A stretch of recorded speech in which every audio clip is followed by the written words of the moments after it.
up guys? I'm at this amazing waterfall in Victoria, but guess what? This video's got nothing to do with waterfalls. It's about ancient mystery, so check out the video!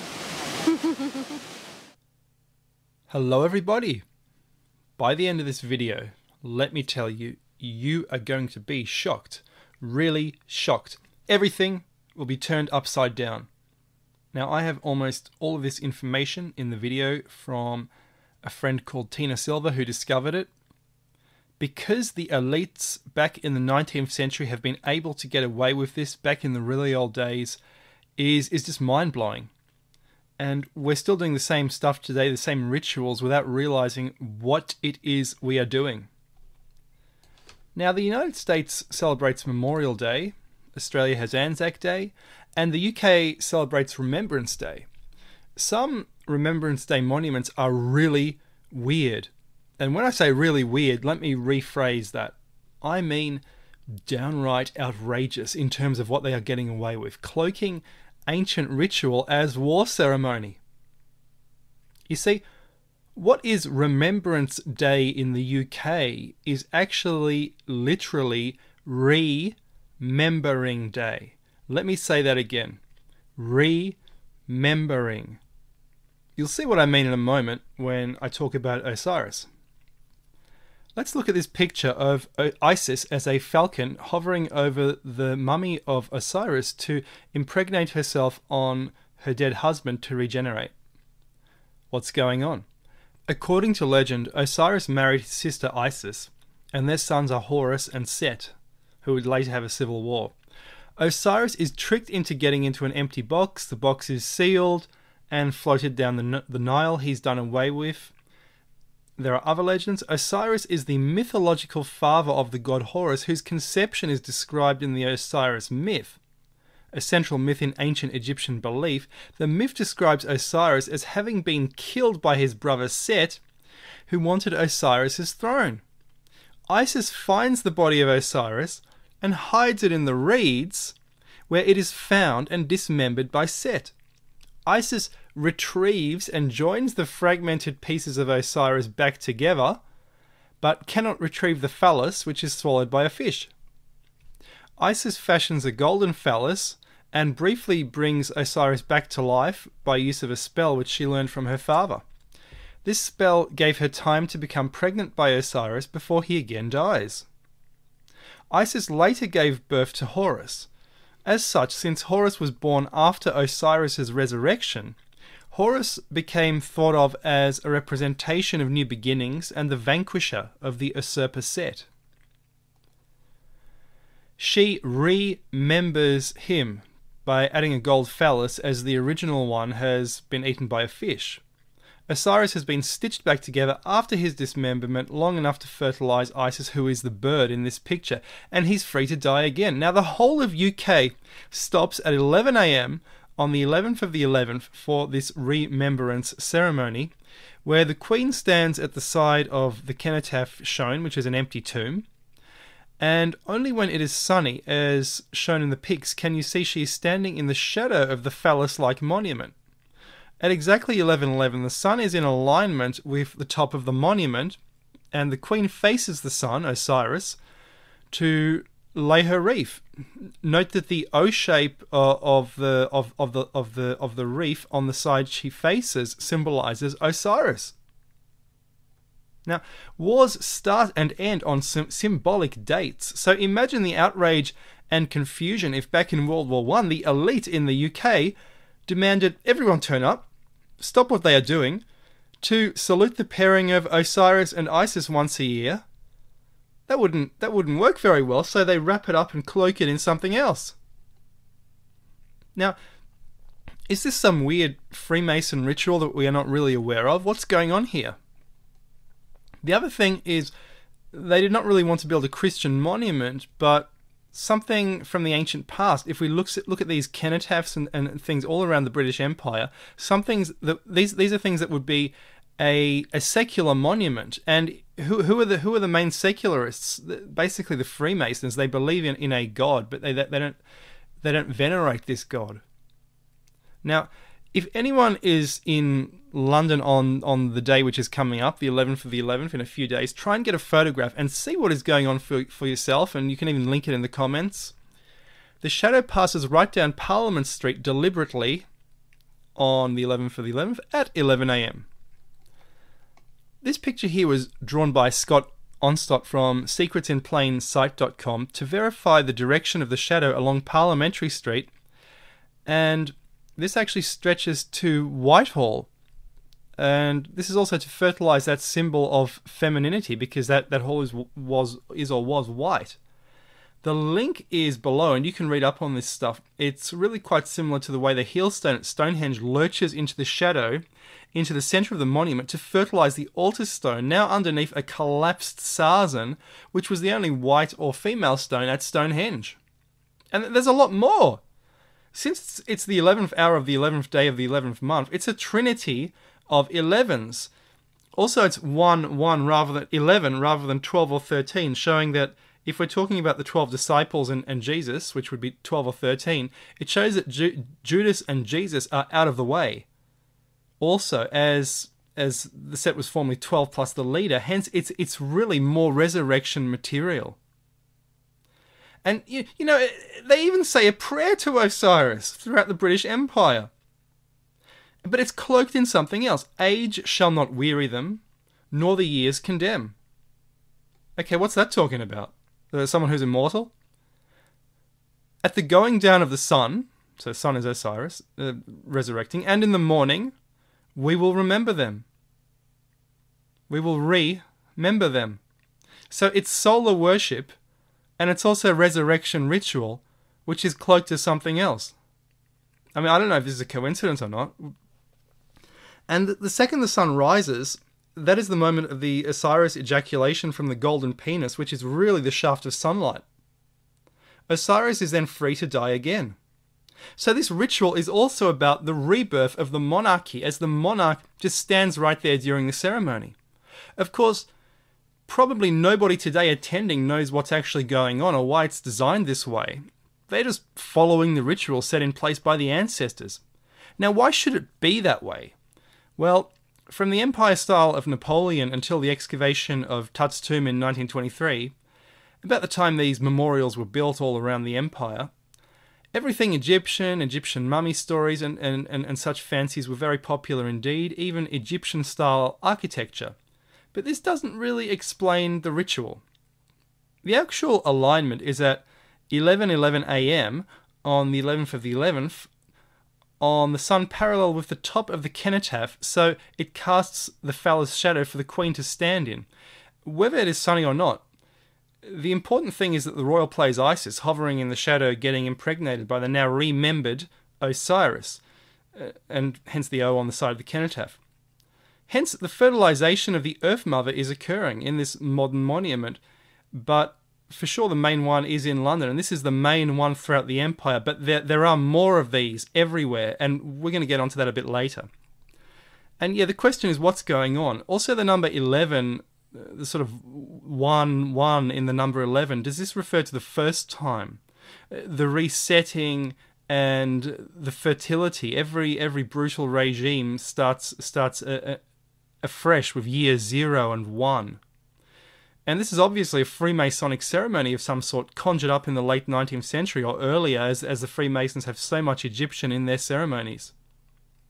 Well, it seems that they wanted to introduce the Egyptian ceremony of fertility to make the British Empire as long-lived as Egypt, so it would last for thousands and thousands of years. This was the decision of some unknown person higher up, and history does not record the person or that this ceremony was even instituted by anybody. This is why the history books are always wrong.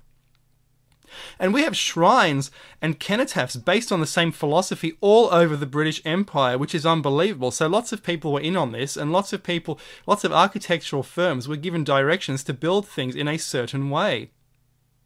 The Melbourne Shrine, whose design was no doubt selected by Freemasons, is actually a replica of the vanished mausoleum of Halicarnassus, which is extraordinary.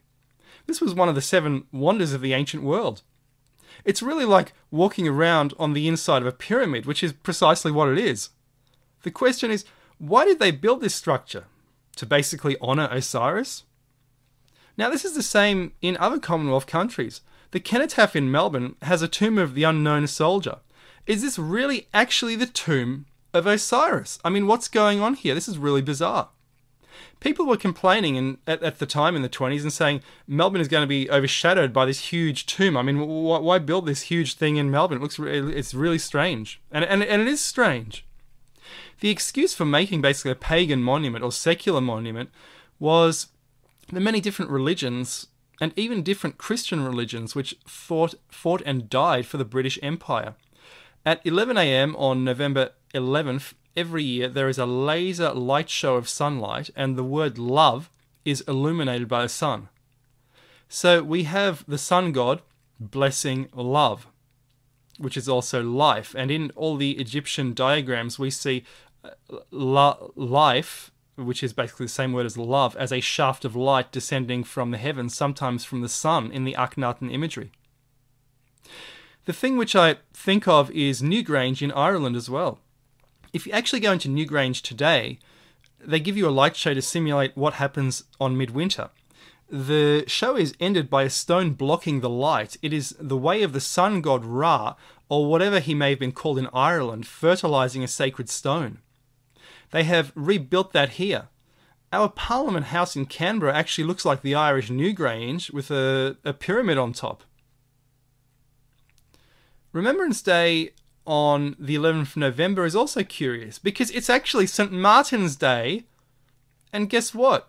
St. Martin is a military saint. He evangelized northern Gaul with much slaughter. Also the scene of the incredible fight between Germany and France in World War I. So they're not even trying to hide this. It's in plain sight if you just look into it. Is this supposed to be some kind of coincidence? In fact, it follows Halloween, which is just people going from door to door traditionally and offering prayers for the dead in exchange for food or a treat.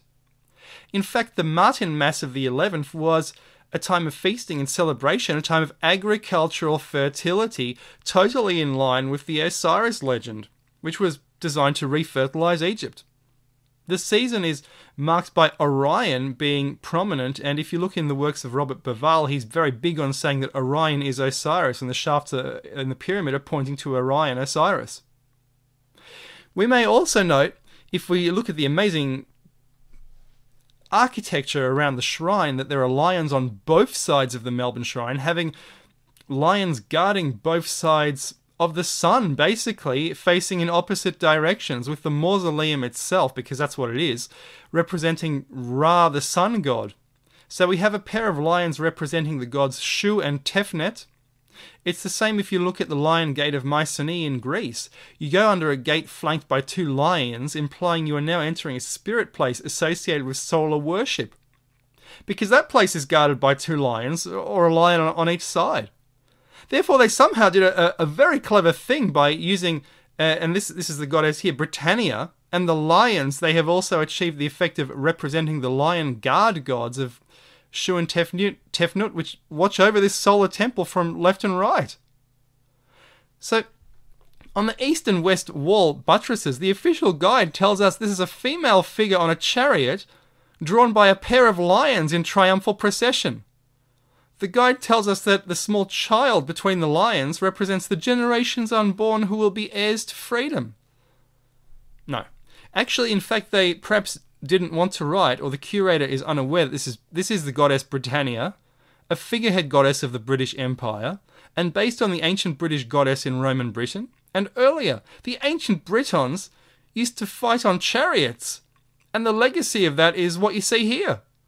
It is perhaps to show that the British Empire will continue to endure, and the lions are led by a baby, perhaps actually representing Apollo, the baby sun, or even Lucifer, who lights the way and therefore leads the way, same as the small baby sun got at Tiwanaku. The British Empire has today lost its relevance as an empire and is now a very loose symbolic commonwealth, so they write instead that it represents freedom. Okay, hi everyone. We're just switching out of script mode so I can get a grasp on this, because this is just weird. Now, this is the Melbourne Shrine, which is basically the mausoleum of Halicarnassus rebuilt. the masons or whoever said, let's rebuild Babel, basically the ancient monument. And here you have this amazing, huge, ridiculous pillar, and you have a few characters, and they're holding something. What are they holding? Well, they're holding the unknown soldier, which has a British flag draped over him and something else. It looks like the Australian flag. It's got a star. But who really is the unknown soldier? Do we even know who this guy is? The fact is we don't know who he is. And I'm saying, well, he's Osiris. Because if you look at what's going on, we have a pyramid, which is this.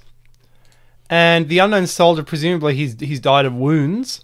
Just like Osiris was cut up and died of wounds to be resurrected. This is Osiris. This is a Freemasonic ritual.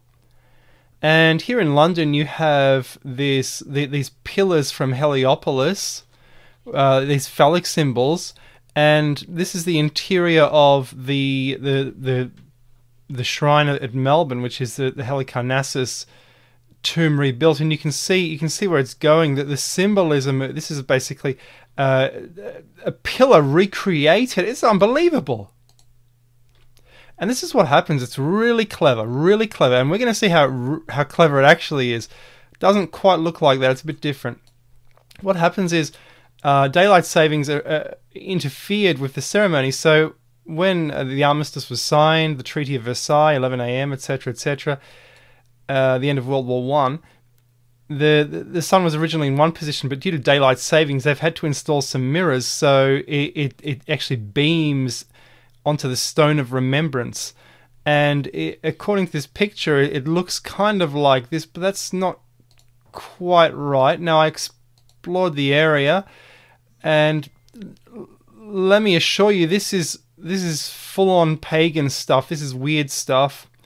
If you count up everything, that's the stone, and the light is supposed to shine on the sacred stone. The stone is black, so black like the earth mother because made of soil. So this is the sacred female, and that the male is the shaft of light. And we're going to see what happens. It's actually quite, and in here it's unbelievable. It's quite spectacular. It's like a rebuilt pyramid. Here you have some weird wacko pagan stuff, lions pulling Britannia or something like that. Of course, that's a Phoenician myth. And the view is very nice, right down Swanston Street. It's just beautiful. And again, this boy leading the lions. And I'm just going to show you, I don't know what this is. And we just go on and on and on. And yep, it's got an eternal flame, just like Rome had an eternal flame. It was extinguished by the Christians, and a few years later, the Germans sacked Rome. And what I want to show you is it shines like a pyramid. It's a light color. This is when it was built. It's like the rebuilt pyramids of Giza. And here's the thing: if you look at it, the shaft of light. I don't know if this is a laser light or the actual light. It looks like it's illuminating the love, but actually it's illuminating the O's, Osiris, which is Osiris dying and Osiris resurrecting. And if we read it this way, it's On, which is the other name for Heliopolis, which is where all those pillars were in Egypt, and they were taken to Rome, New York, elsewhere. And of course there's Osiris, basically the unknown soldier. So the whole thing is Egyptian ceremony under our noses. I mean, I don't know what to make of that.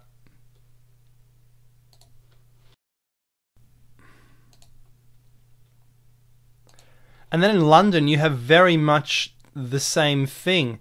You have this, and this cenotaph, this empty tomb for the unknown soldier, presumably because he's resurrected. It's got this O for Osiris, that the light's shining on this side, and it's at the end of a street called Whitehall, where there was once a huge White Hall. And the biggest Whitehall, of course, is the Great Pyramid, but they've recreated the Whitehall again and again and again, the white garments of Osiris, and the street itself is Parliamentary Street. So they're not even hiding it, you know. It's all Egyptian ritual. It's just Egyptian ritual which has been recreated over and over and over. Why lions? The lion is a very sacred animal. As every hunter in primitive society and even today knows, is that an animal is not just for meat, but a connection with another realm. For example, in Zambia, even today, if the hunters see two elephants copulating, they will take it as a symbol of as above, so below, so they will often head home because it means that someone is sleeping with their wife. As for the lion or other animals, the first animal of any species is always the hardest to kill. After that, you acquire a spiritual affinity for the animal, and then you can take them easier. This is because after the first kill, you acquire some of their power, and now the spirit is attached to that animal. When they are hunting them, they exist inside a spirit world of interaction, which is similar to what is depicted on cave paintings. Cave paintings show everyone melding together with the same energy, the same drive, the same focus, the same recreating life force, death and life. So since the spirit becomes attached to the animal, every time you kill another animal, you do a little ritual to ask it to not follow you around as well, because they think the spirit will now become attached to you. They say, "Oh, spirit, please don't follow me." And when it comes to the lion, this, along with the elephant, is the king of the spirit animals. If you wish to hunt one, you can only do so while happy. If you do it with a heavy heart or with an angry heart, you will never encounter one. The passion of the lion is seen as a protective energy incompatible with negative feelings. The lion is therefore an animal for advancement. Britannia is not just being pulled through space, but symbolically navigating the obstacles with two spirit guides. To go through the lion gate at Mycenae is to go into another world. And here's the thing, the goddess with the two lions goes back to ancient Turkey tens of thousands of years ago, because the goddess Britannia is the link between Britain and ancient Rome and ancient Troy. That's why the goddess is on the shrine, to link this back in time to some Ice Age world. They are trying to prove a pedigree which goes back to Troy and perhaps even well beyond, all the way to Egypt. So, firstly, Britannia is the goddess of Roman times, and furthermore, the goddess comes from Turkey. They're saying we're the Romans, and we go back all the way. This is unbelievable. Guys, thanks for watching, sub and thumbs up, and I'll see you next time.